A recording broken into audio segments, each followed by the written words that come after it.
E ziua învierii creștinilor veniți, în cugete și în inimi, lumina s-o primiți. În cugete și în inimi, lumina s-o primiți. E ziua bucuriei, cu sufletul înălțat. Cântați, cântați cu toții, Hristos a înviat. Cântați, cântați cu toții,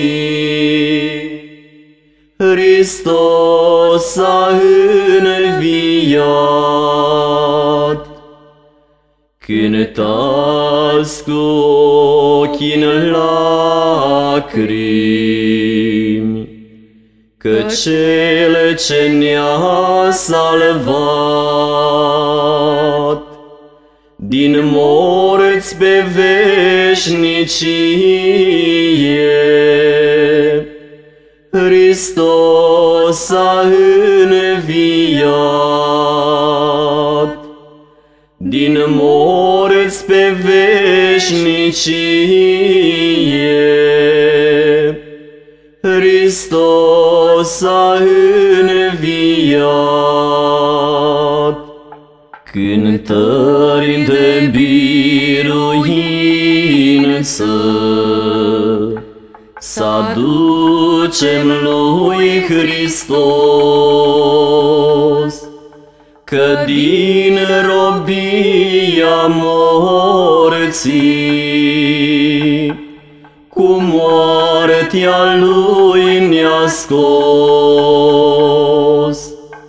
Că din robia morții cu moartea lui ne-a scos.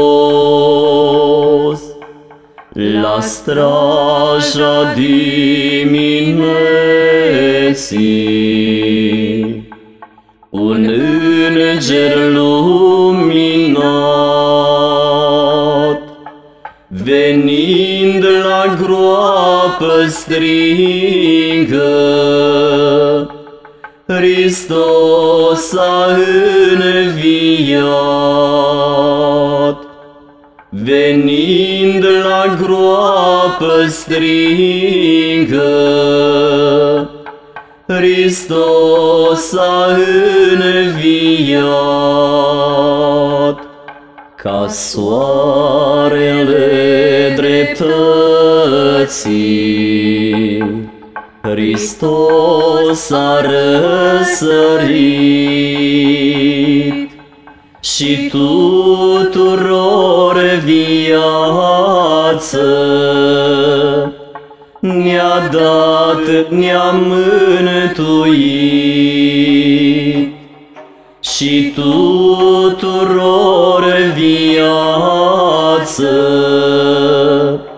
ne-a dat, ne-a mântuit.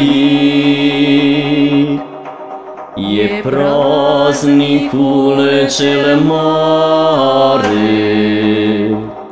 al sărbătorilor. Slăvim în el pe Domnul în vecii vecilor. Slăvim